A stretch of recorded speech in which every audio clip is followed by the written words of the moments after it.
Good afternoon and welcome to today's Business as Usual. I'm Audrey Russo, President and CEO of the Pittsburgh Technology Council, and I'm also joined today by our Vice President of Visibility and co-host of All Things Media at the Tech Council, Jonathan Kirsting.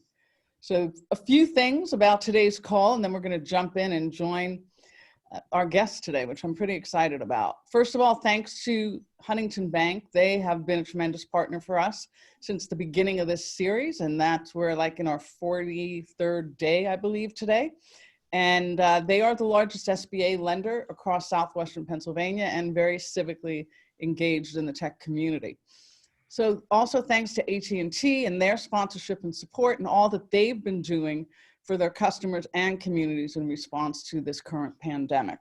So just as a quick programming note for the rest of this week, we still have a great lineup. Tomorrow we have the co-founder of Wiggle Whiskey, Meredith Meyer-Greeley. She's going to be with us, and they've been doing pretty incredible things in their business. And Friday we have a rock star from Silicon Valley, Mike Moe, founder and CEO of Global Silicon Valley. So I'm very excited about that.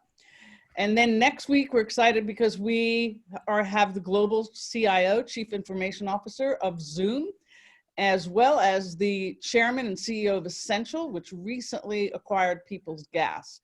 And finally, just a few minutes ago, we have confirmed that we have Travis Williams, President of the Pittsburgh Pirates, and we're going to have him on June 1st. So we're really excited about the lineup, and there's more to come. So a couple of things, we muted your microphones just to make sure that there's no noise in the background. You can hear our guests. And then we also have a chat. The chat box is at the bottom. Jonathan will be moderating that and make sure that we have an opportunity to hear some of the questions. We have a packed show, but we'll try to get to as many questions as possible. And don't advertise. This is not an opportunity for you to advertise.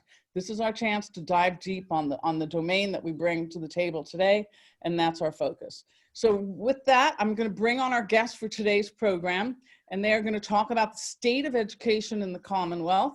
Earlier in this series, we hosted Dr. Anthony Hamlet, and Dr. Hamlet is the superintendent of the Pittsburgh Public Schools, and we discussed how profound the digital divide is in our community. Our members really have stepped up and have worked on a lot to try to get laptops into the hands of students who otherwise would not have had them, as well as even Comcast trying to help with Wi-Fi in certain specific opportunities across the city and parts of the county. But we still are pretty passionate about this, and we're working really hard to make sure that we have the right people having conversations with us. So today we're going to start by hosting State Representative Josh Kail from Beaver County, who serves both on the Education and Children and Youth Committees. And we're also joined by Anna Meyers, who leads the Pennsylvania Coalition for Public Charter Schools, which also includes brick and mortar and cyber schools. So very excited to hear from both of them. And finally, we're joined by Dr. Maurice, Reese, as people know him, Flurie, and he's the CEO of the Commonwealth Charter Academy. So let's bring on Representative Josh Kail. Welcome.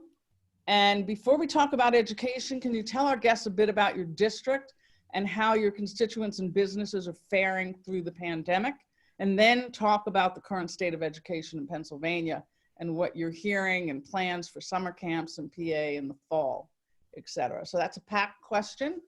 And thank you for being with us. Absolutely. Thank you so much for having me. I'm very pleased that I could be here today. I'm in Harrisburg right now. The district, the 15th legislative district, covers parts of Beaver and Washington County. Actually, the district, for unfortunate reasons, has been in the news quite often, national news as well. The Brighton Rehab Facility, the nursing home, the one that got hit the hardest in Pennsylvania, is the northern part of my district. And the southern part of my district, it covers western side of Washington County, on the border of West Virginia and touching Greene County. My district also has the Shell petrochemical plant being built within it. And so that has brought a lot of attention throughout this COVID crisis and before that as well. I would like to say, you mentioned about getting computers to students. Well, something that we're really having a problem with, in particular in the southern part of my district, which is very rural, is broadband access. Kids having internet And a lot of times kids go home and they don't have access to the internet. So we're trying to find ways to be smart with that, to help out our rural students. It's been a problem for some time, but this COVID crisis is really, really making it more difficult. In the northern part of the district, the Beaver County, the COVID crisis, because of that nursing home, has hit us pretty significantly. We were the last county in Western Pennsylvania. Technically, we're still in the red until Friday. That is moving into the yellow phase. Our unemployment numbers are high, like they are around the rest of the state. Without the petrochemical plant being there, there were a lot of businesses already that were springing up, hotels, restaurants that were dependent on 8,500 people working at that facility, and they're not there anymore. Right now, it's about 1,200 people. So we're working and seeing how to deal with that, and hoping that soon it'll come back around. By all indications, we talked to our health hospital CEOs and executives. We are indeed flattening the curve. We're doing well as far as the numbers go. And we are looking forward very, very much to reopening and getting back to some level of normalcy. And in the southern part of the district, Washington County has been very quiet throughout this whole process, which is a great thing. We're very pleased that that's the case. And also that portion of Washington County, the western portion, is some of the best land for natural gas exploration. And that industry, as you know, has been having some ups and downs. Right now it's in a down. So we're dealing with that as well. Just very, very low gas prices.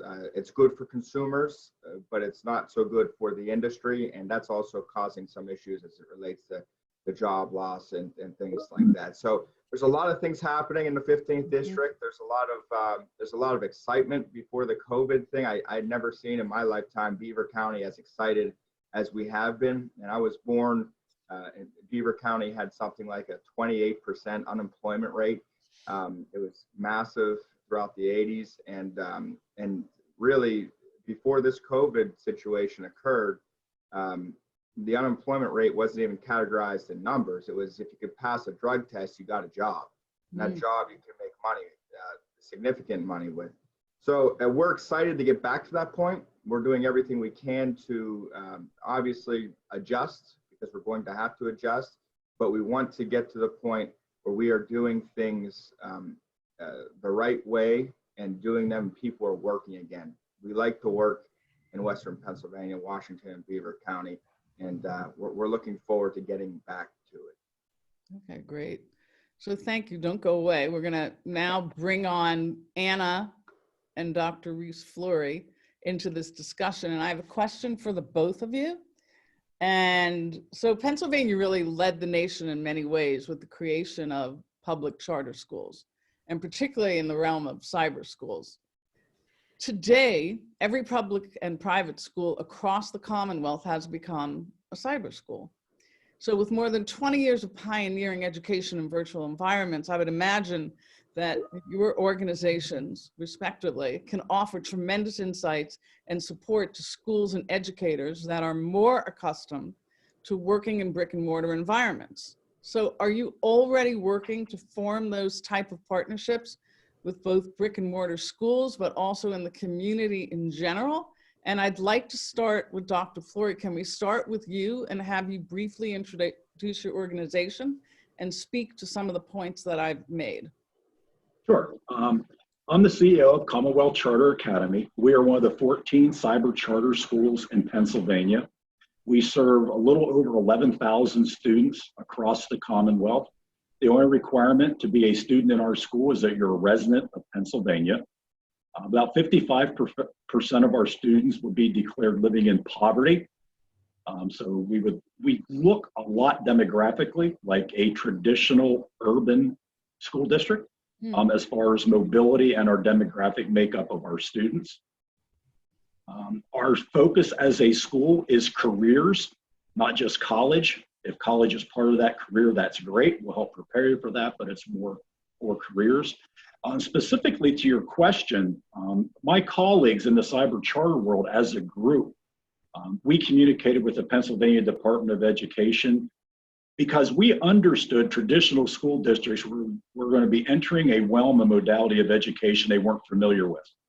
And so we sent a letter of support, an open invitation to any school district that wants support and wants help driving out curriculum online, whether it be training teachers, whether it be vetting content, vetting online providers, what any support they needed, we offered that support in a letter to the Department of Ed to make any school district be able to avail themselves of our expertise to be able to deliver education online. Okay, terrific. I'm going to jump Anna. How do you see Sure. charter schools? Thank you for joining us. We're going to highlight Anna. How do you see charter schools working in collaboration with other schools and communities in Pennsylvania, across Pennsylvania? I know you have a wide, array of types of schools and types of communities. Thank you, Audrey. So just a little bit of background. I'm the executive director for the Pennsylvania Coalition of Public Charter Schools. We advocate on behalf of both brick and mortar and cyber charter schools.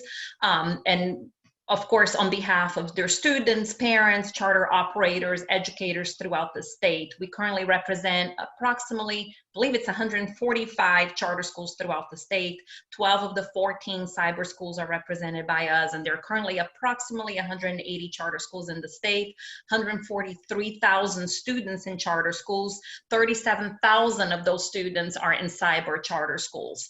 So just to sort of follow up on what Reese just said, our organization, prior to the school closures, actually worked with the 14 cyber schools in order to get a letter out to the Department of Education offering the cyber charter schools expertise to any brick and mortar school in the state, whether it be a traditional school district school, a brick and mortar charter school, a private school. So that was number one. We also used all of our social media lines in order to be able to communicate directly and try to engage those other schools directly for them to know that this service was available to them.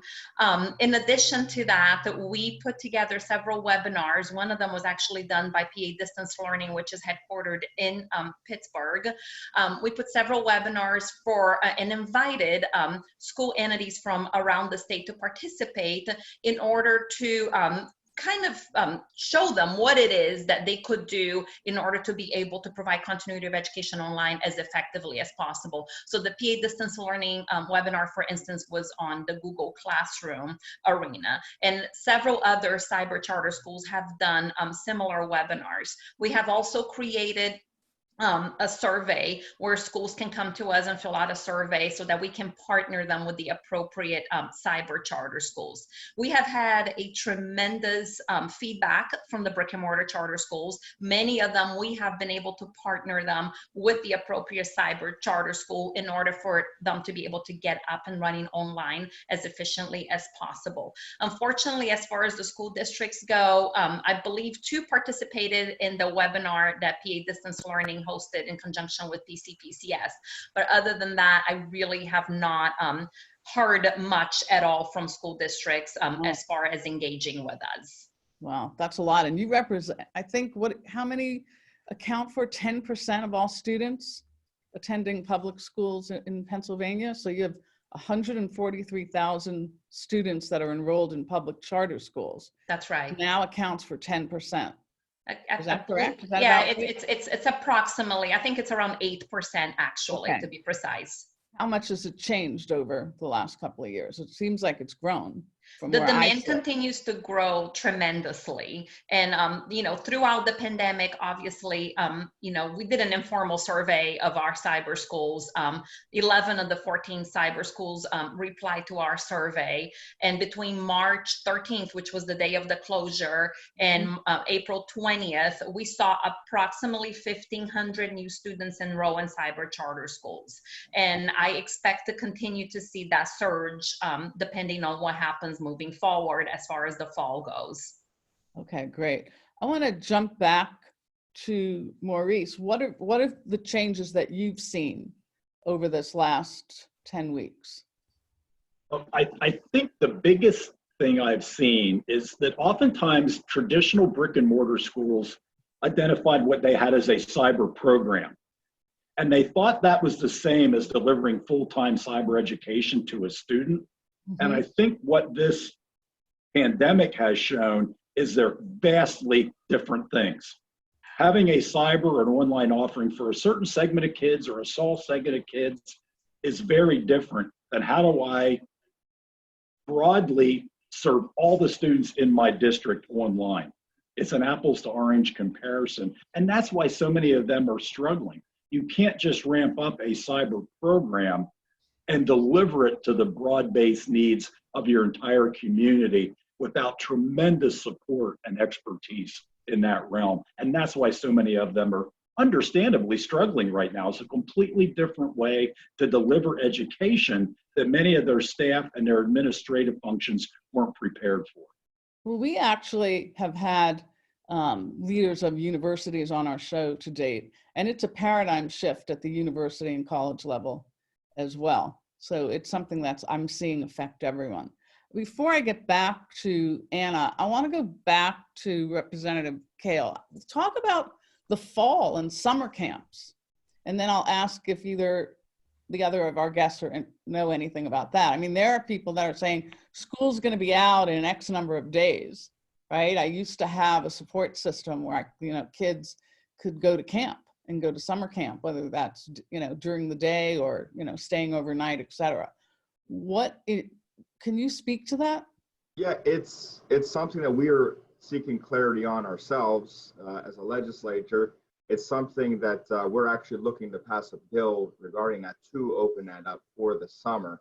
It's a need. It's something. I have 6 kids myself. My wife's pregnant with our 7th, and I understand the need that parents have that get out there, have their kids get out there, do recreation. All the parks are closed in Beaver, and my kids are kind of cooped up in the house, or we're going to my in-laws where they have more land.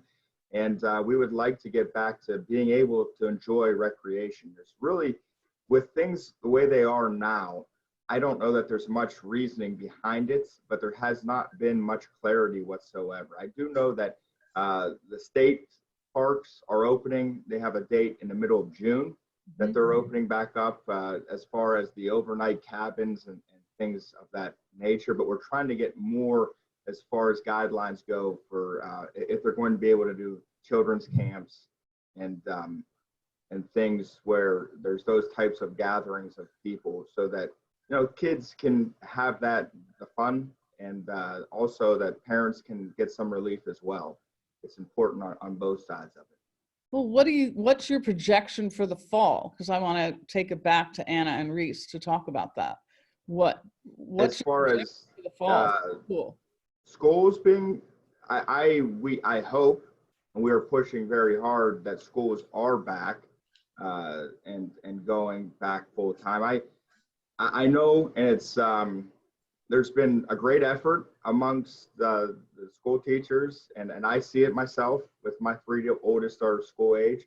But what these students that were going to brick and mortar schools are getting now is not a complete education. It really isn't. And they're going to be behind come September, and they're going to need that time in the classroom. And if we extend it again, it's going to be a very serious problem, because you're not just talking 3 months, now you're talking half a year behind, and maybe even further. And it'll be another great reason for more people to go to the cyber schools. And going back to Reese's point about people not realizing how complicated it is, and we actually had a committee hearing on this a couple of months ago, where there was a bill, and that they basically wanted to mandate that students have to go to the school-run cyber schools, not the actual cyber schools out there.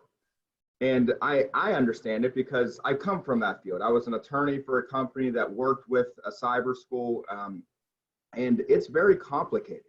The work that they do is very complicated. And by the way, it's not just teaching. They also do work. They have virtual summer camps. They have virtual newspapers that they do over the summer. There's different programs that they do, and they work with the kids on. This is 20 some years now in the making, and there's been development on it. And so I do think, and I'm disappointed that the Department of Education hasn't been more proactive, and schools haven't been more proactive with reaching out to these cyber schools, because there's a lot to learn in this world. And I fear that they're not learning it, and they're not going to get to the point where they're providing a substantive education. completely, and that they do need to return back to school in the fall. And I do think we're going to get there. The secretary backed off his statements and did mention that we are preparing to be back in school in the fall, which was very, very encouraging. Me personally, as a father that will have 4 kids school age, I know my wife would like to see that happen. But just for Pennsylvanians, it's important. Kids need to be educated and need to be back in a more structured environment, in my opinion. So Jonathan, do we have a question that perhaps can be asked, and then I'll get back to Anna and Absolutely. Yeah, we got a great question. I think anyone can chime in on this one. So how are public and charter vote tech programs, which are often obviously more hands-on, planning for education this summer and moving into fall? Okay, who wants to take that? So I can jump in real quick and just talk about PDE just for an instance. They actually contacted me this morning before this call. And so the dialogue between our organization and PDE has been open. Obviously, a lot of times they don't have the answers right away, but they have been getting back to us as frequently as possible. So I feel like we are in a good place right now as far as communicating with PDE, although like Representative Kail was saying, a lot of times we wish we had answers, quicker, and the fall being a perfect example of that. But they did reach out to me this morning, and PDE is going to be, they are working on guidelines for reopening in the fall. And they actually asked to partner with us so that we can provide different case studies on what charter schools are doing as far as preparing for the fall. They want to use these different case studies to group it with the studies that they're doing themselves in order to put out really accurate, concise guidelines for all schools throughout the state. So I know that's coming. We just had this conversation, so I really haven't worked at all on working on these case studies with our schools yet, but it's something that's going to be in the works. I know the secretary has also offered to do 5 different group calls with charter school leaders, which is desperately needed right now because that hasn't happened yet. So they're going to be grouped into 5 different groups in the next couple of weeks, and those calls are going to take place specifically for the schools to be able to ask questions regarding COVID and regarding what to expect in the fall. As far as the fall goes, I know that our schools are obviously waiting for these guidelines, but they are moving ahead and planning. For the cyber schools, I don't think much would change. They can stay as they are right now, and I think they will continue to see enrollment increase if that is the case. And I know for a fact the majority of cyber schools in the state have the ability to enroll more students. So as parents seek different options, depending on what happens, I think the cybers will be able to provide, and Reese can speak specifically to that. As far as the brick and mortars, I'll use Propel in Pittsburgh as an example. I had a conversation with Dr. Chekin last week. She's also on our board, as is Reese. And she said that they're planning for 3 different scenarios. One would be to go back to school in the fall, most likely with a staggered schedule.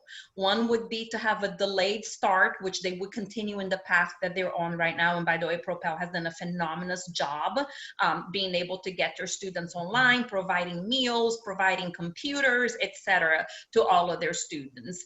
And the other one is to prepare in the case they go back to school and then another round of the pandemic hits. So those are the 3 scenarios that Propel is looking at. But again, we are all waiting for guidelines from PDE. So I'm going to shift for a moment back to Dr. Flurie. Reese, let's talk about the competencies of the faculty in your organization. I think that's really important for people to understand, because Sure. not just anyone who's teaching can really just go in and do the work that your group has heralded. Sure. Well, our typical teacher has 7 years of traditional classroom experience before they come to us. They're all Pennsylvania certified teachers, came through the same training programs. And we put our teachers through about 40 hours of specific training before they get in front of students. The biggest fundamental difference for a good cyber charter school teacher is how they build the relationship with the student virtually. It's different. It's different teaching an individual student or small groups of students in a virtual video conferencing technology and modality than it is to have 15 to 30 students in front of you. Classroom management and building the relationship with the student is very, very different. The second big difference is to have a successful virtual program, you need significant supports for the parents. As a school, we have a whole family services division that just works with the parent on how to support a child and coach a child in this environment, because it's different. Your demands are different as a parent when your child is learning at home. And a parent needs support. It can't just be, here's the workbooks that your child are given, try to help them. There needs to be a whole support network for that parent. And so our teachers and our support staff for the parents are specifically taught on how to provide that support in a virtual environment. Yeah, I mean, and thank you for sharing that. And I know it's something that's important. We have a couple of questions that I'm going to ask Jonathan to look at. Jonathan, are you there? Yeah, I've got some great ones here. So from Tracy Lawless, she says, so Pennsylvania is receiving CARES Act funding for education funding, but additionally, the governor will have the governor's emergency relief fund to be used at his discretion. Have your organizations or the House Education Committee weighed in on how these funds might be used outside of plugging general budget holes? She says it seems like a great opportunity to use resources for additional technology and other educational tools. Okay, so anyone, can you speak to that, Anna, or can you? Sure. Yeah, absolutely. I'll jump in, and obviously if Representative Kail wants to add on, that'd be great.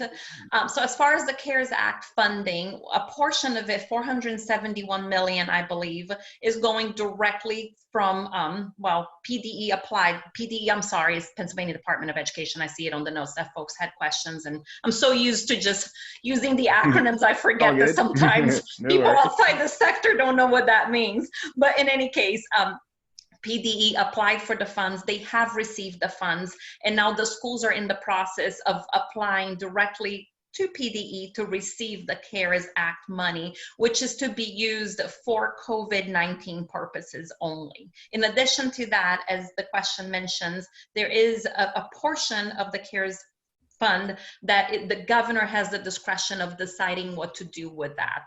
We have not heard yet whether or not that's going to be, sent to all different types of schools, or whether it's just going to go to universities, or what he's going to do with this money. What I can tell you is that we have done a call to action with our parents, and the governor has received over 500 letters from parents, charter school parents, both brick and mortar and cyber school parents, urging him to give some of these funds for our charter schools so that we can continue to invest in technology, etc. And I know that our organization is going to be sending a letter to House and Senate leadership and the education committees, urging them to, plead with the governor to send some of these monies to charter schools. So if I may jump in on that just for clarification, one of our concerns is if the money becomes part of the budget and goes to school district and is labeled as federal funding to school districts,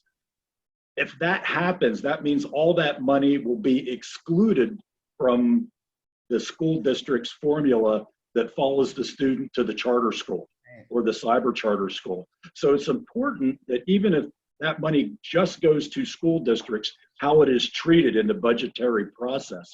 Because not only could the charter schools not receive that money directly, it'll also greatly reduce the amount of funding that would follow that student to the charter school if it would be just a supplant into the state budget with federal funds. It could have a significant financial impact to both the cyber and brick and mortar charter schools if that were to occur. That's a good point that many people are not familiar with in terms of how money follows the student. Let's go to Representative Kail. You're working on a 6-month budget now, right? I mean, I'm assuming that's what you're doing. We're working on getting a 6-month budget together. There's talks that it might be 7 months, take us into January. But right now the understanding is 6 months, but we'll know more about that probably either by the end of the day today or some point next week. And Tracy's question is a fantastic one. And it's something that we have been trying to really get our minds around across the board with this type of funding, not just with education, but also as it relates to the funding for our healthcare providers and for nursing homes, and how this is going to be appropriated and how this is going to be used. And so we are trying to get creative in having a say in that, because there ought to be collaboration across the board, across the Commonwealth, on the best ways that this money can be used. And I think going through the legislative body is a very strong way of doing that. We're representatives. There's 203 of us in the House of Representatives.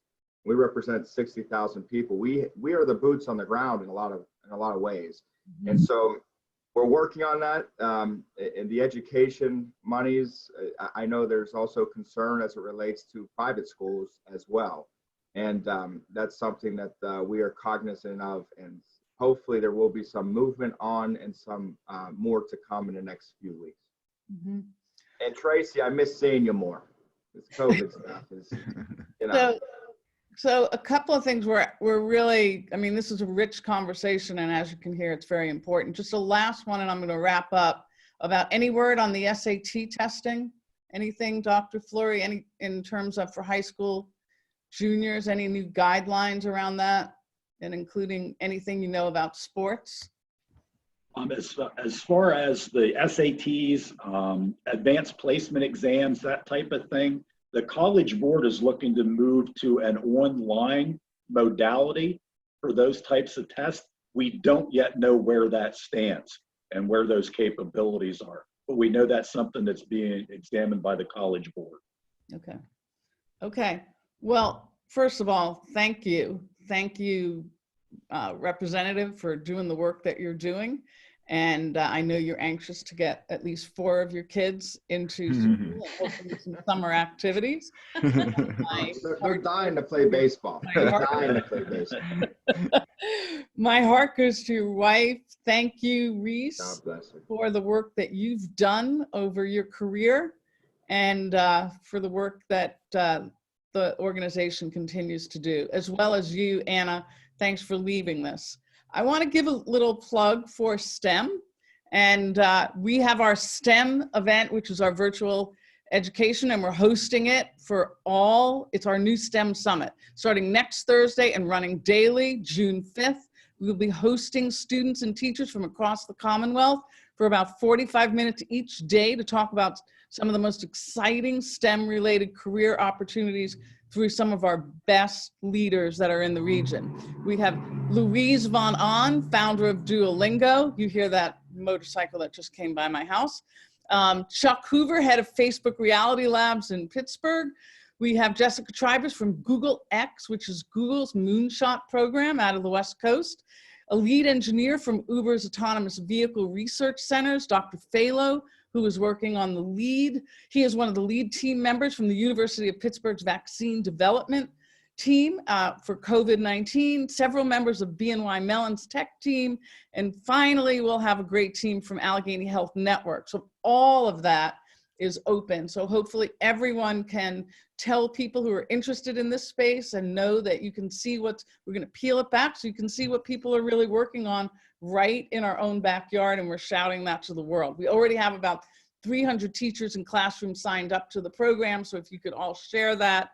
And then I just want to thank everyone. We look forward. Tomorrow we have the co-founder of Wiggle Whiskey, Meredith Greeley, and she is going to be talking about her company, what they've done. Even during COVID, they've had to make a couple of pivots and the contribution that they've made to our region and to the world. So thank you all for joining us today. Thanks for the rich discussion. And thank you to AT&T and Huntington Bank for always being on our side to make sure that we can bring value to all of you. So have a great Memorial Day weekend. Thank you. Thank you. Thank you. Anytime.